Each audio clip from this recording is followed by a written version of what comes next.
Hello everybody, it's Jess and welcome back to my channel. Thank you for being here today. This video is all about the history of my bookshelf. So I have seen so many of these videos around on BookTube and I just wanted to have a go myself. This challenge was created by Emma Books, so I will leave her video down below for you, as well as all of the questions if you want to get involved yourself. It sounds like a lot of fun and I have been thinking about doing a bookshelf tour for some time. However, I don't really know how to navigate it or how I'm going to film it and things like that. And in the end I just decided that this would be a lot more fun because I can show you some of the cool stuff that I have on my shelf without making a really long video. Hopefully this video won't be long, but I can't make any promises. We all know that I like to talk, but anyway, without further ado, we're going to jump straight into the questions. So the first challenge question is the oldest book on your shelf. Okay, so a lot of my really old oh, you can't see me, hold on. A lot of my really old books I got rid of before I moved to Leicester. So I don't know, like, I would probably say this one, Game of Thrones by George R. R. Martin. I know it looks brand new, but I have had this book since 2013. My mum bought me the entire series towards the end of 2013 because I'd read the series originally by borrowing all of the books from my local library, but then she decided to get me my own series to keep, so I would say this one. I can't really see any of the books that I have owned longer than this, so we're gonna go with that. The second question is a book you read in 2013, and I'm gonna go with this one again. Technically I didn't read this copy in 2013, but I did start reading this series in 2013, so it's kind of cheating, I know, but whatever, there are no rules, right? Are there rules? I don't think there's rules. Question 3 is a book you read in 2014. Okay. Again, I don't think I own any books from 2014 anymore. Oh gosh. I tell a lie. I do have a book from 2014. Doctor Who, The Blood Cell. I did read this in 2014 because 2014 was the year that Peter Capaldi became the Doctor, and I remember buying these books. I think it was not long after his stuff had aired that I bought these books, and I remember reading this in one sitting and absolutely loving it. Did it come out in 2014? I don't want to be wrong, but I don't think I'm wrong. Yeah, it was published in 2014 and I'm gonna go with that one. Next is a book you read in 2015, and I think I am going to go with this one. It's another Doctor Who novel, but it's Doctor Who, The Engines of War, and this is a war Doctor story. And I remember reading this in New Year 2015. I think it was like New Year's Eve 2014 and New Year's Day 2015. Around that time, because I was meant to go to a New Year's Eve party but I ended up being really poorly, so I just stayed at home and read this book, and I remember it really vividly actually, and I remember really enjoying this. So I'm going to pick this one and hopefully the questions will start getting easier now. So the next one is slightly easier, a book that you read in 2016. So I have a few options here, but I am going to go with this one here, Conjurer by John and Carol Barrowman. So this one I definitely remember reading in 2016 because I got this book signed by John and Carol Barrowman, which was a big moment for me because I absolutely adore John Barrowman. He is one of my favourite people on the planet, and he was also in one of my favourite shows on the planet, Doctor Who.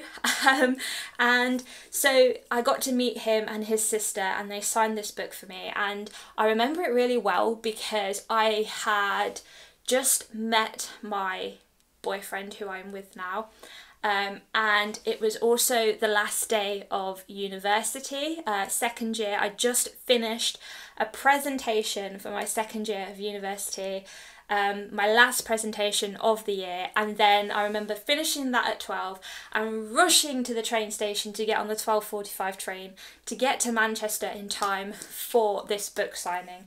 And I remember reading this book on the train and absolutely loving it, and it is a book that I'm planning to reread very soon. So yeah. The next question is a book that you read in 2017. And straight away I can see this one here, Gone Girl by Gillian Flynn. I read this at university.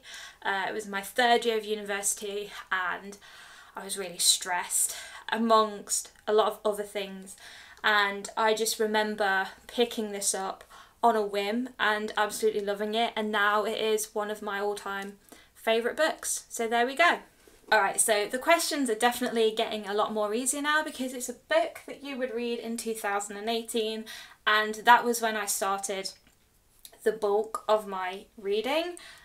And so I have a few of those books on my shelf, but I am going to go with The Fire Child by S.K. Tremaine.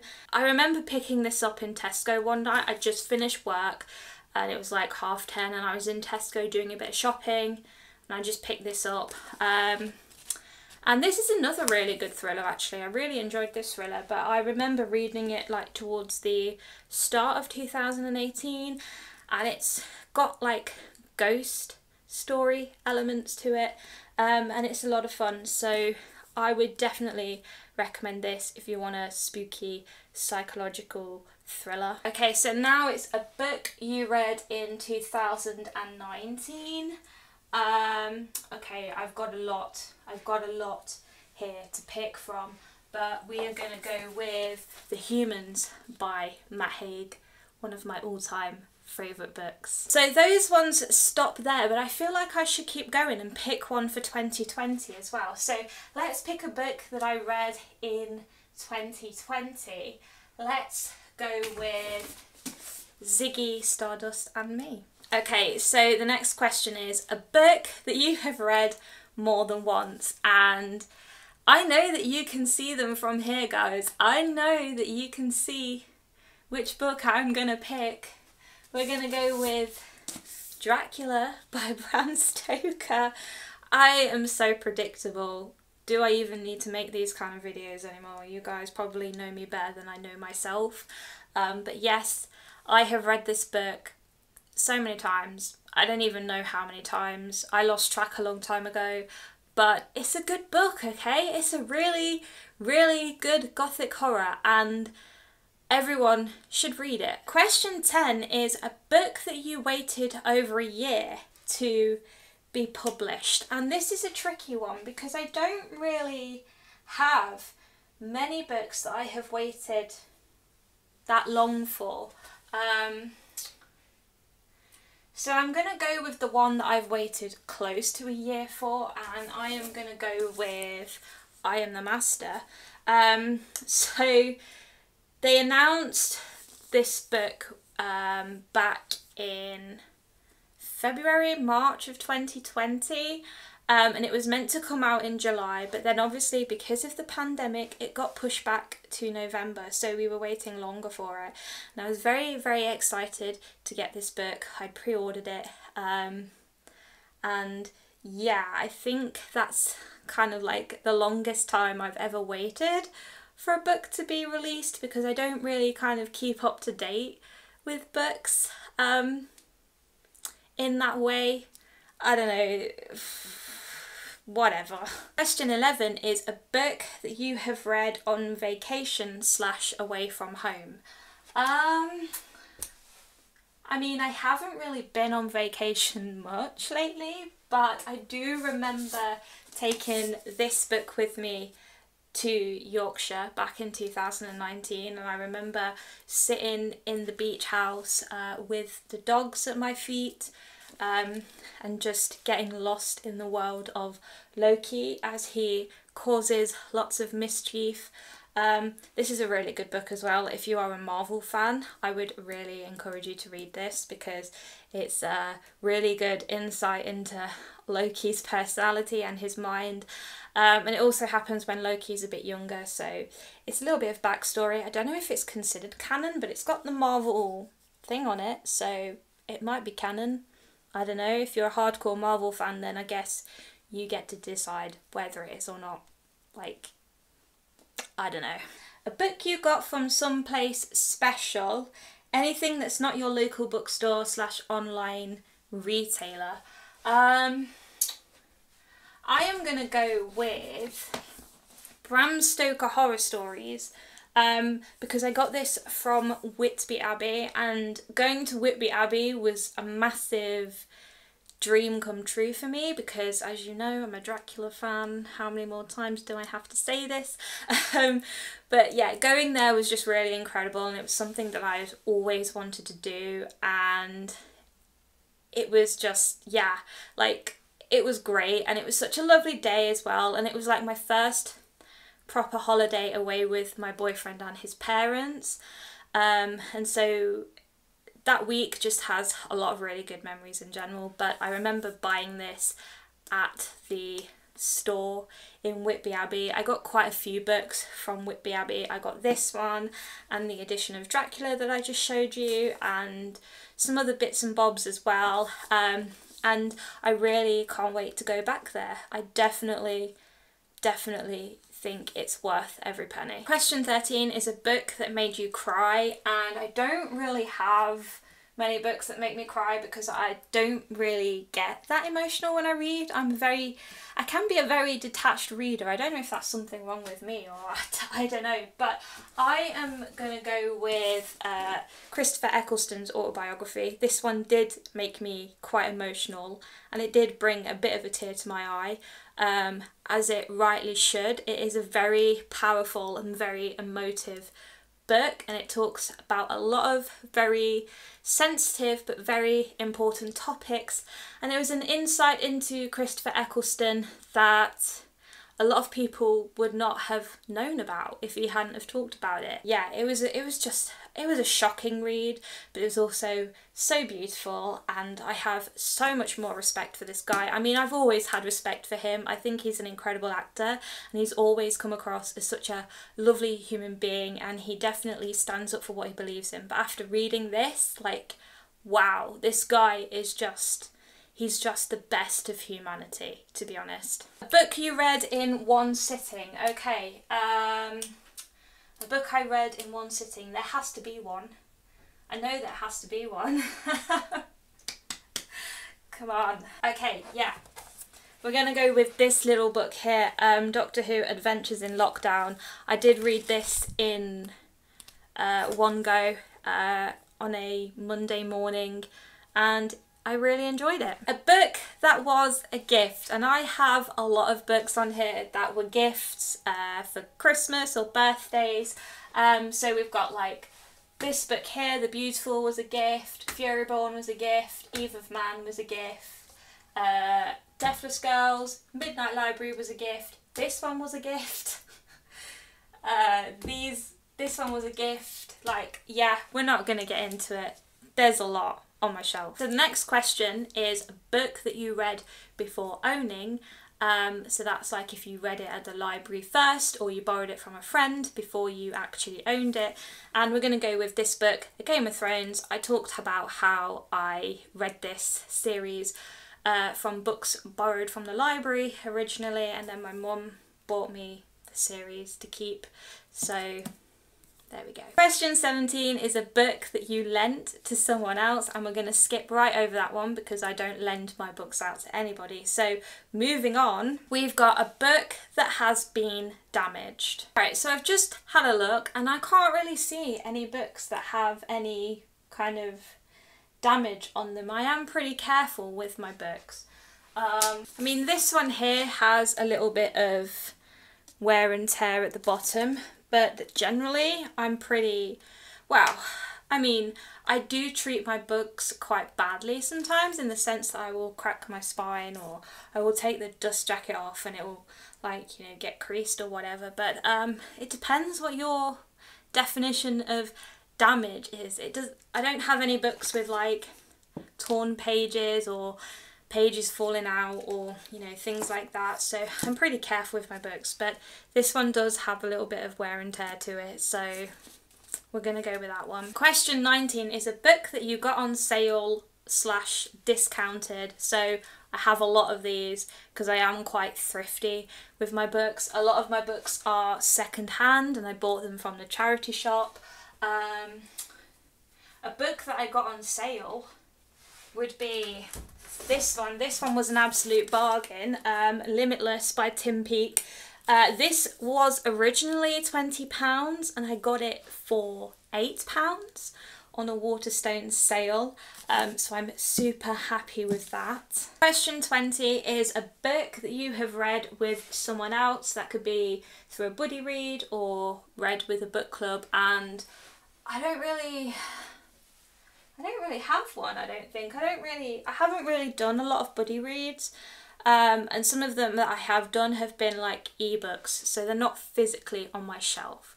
So we're going to skip that question and we're going to move on to a book that you associate with a song.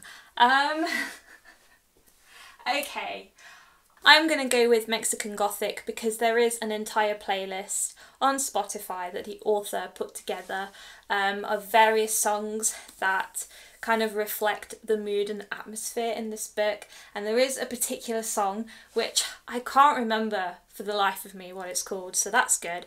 But there is this particular song, Journal of Ardency, that's what it's called.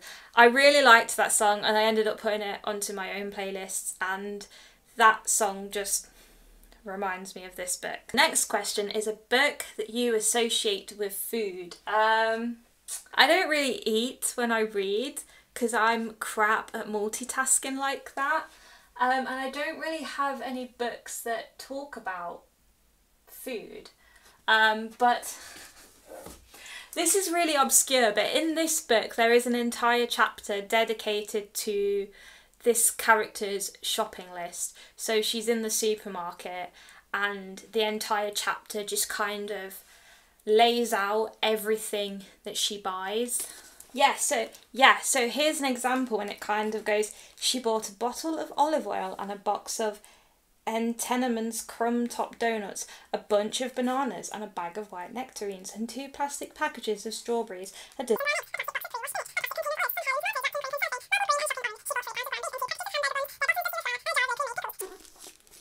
Who fucking cares? But that is the only book that is reminding me of food right now because of that chapter.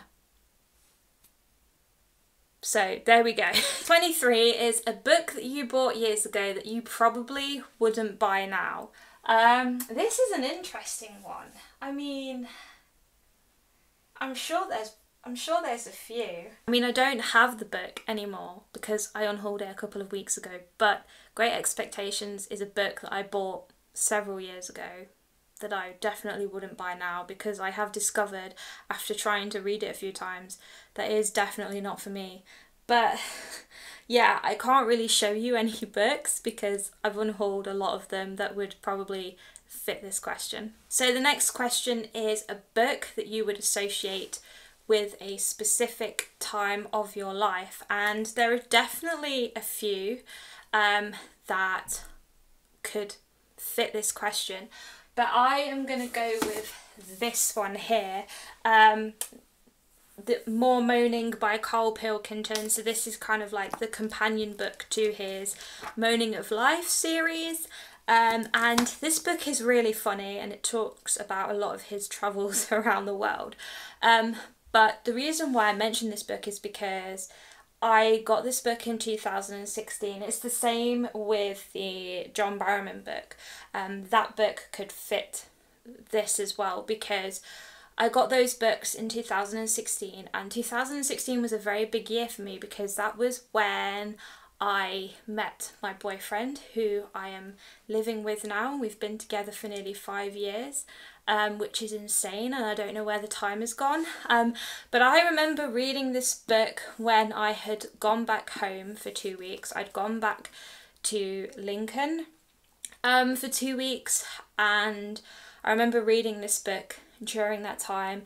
And it was also a time when I was talking to my boyfriend online a lot, and it was kind of like, you know, our first initial stages of getting to know each other, and I have very fond memories of that. And it's just a time that I would really like to go back to. So this book and the John Barrowman book bring back a lot of really special and important and nice memories for me. And 2016 was definitely a very good year. The second to last question is a book that you used to like but don't anymore. And this is a tough one because a lot of the books that I have on my shelf are books that I still really like and still, you know, have very exciting feelings for. But if there is one book that I could answer this question with, it would probably be this one here, Furyborn by Claire Legrand. I read this in early 2019 and I remember really liking it at the time. However, now I'm kind of feeling a little bit more ambivalent towards it, and I don't really know if I want to keep it on my shelves. I've been thinking this way about this book for some time, but I am kind of hesitant to let it go because I'm in two minds of whether to read the other two books in the series or not. I might try and reread this and just see how I feel about it from there. And also this book was a gift from my boyfriend, and it was one of the first books that he ever bought me, so it has that kind of sentimental attachment to it, which is why I haven't got rid of it yet. But I don't really know, like I don't know. It's so difficult. It's so hard being a book lover and being a book hoarder. Like, yeah, I don't know. Let me know what you think I should do with this. Alright, and the last question is the newest book on your shelf, and that is These Violent Delights by Chloe Gong. This came through the post the other week. My cousin gifted this to me and I'm very grateful to him because I have been trying to get my hands on this book for ages, but it always seems to be sold out online. I've tried so many different booksellers and they've always been sold out. So I'm absolutely amazed that he managed to get this for me, and I'm so excited to read it. The cover is absolutely gorgeous and the story sounds incredible, and from what I've heard about it, people love it. So there we go. Alright guys, so that's the end of the questions, and that was the history of my bookshelf challenge. I had a lot of fun doing this. It was really nice to revisit some of the older books that I don't usually talk about on my channel, and you guys get to see some of my more obscure reading tastes. I don't know if they're obscure, but I read a little bit of everything. I don't really cater towards one specific, like Pacific's the ocean, Jess. But anyway, I don't really cater to one specific genre, you know. I like to dip my toes in all of the waters and try lots of things out, but I had a lot of fun with this video and I hope you enjoyed watching. Please let me know in the comments down below if you've read any of the books mentioned in today's video, or if you're planning to read any of those books. I would love to hear your thoughts. Also, please leave a cheeky thumbs up if you like this video. I would really appreciate it. Please subscribe to my channel so you can see more of my lovely face in the future, and I will see you all in my next video very soon. Bye guys.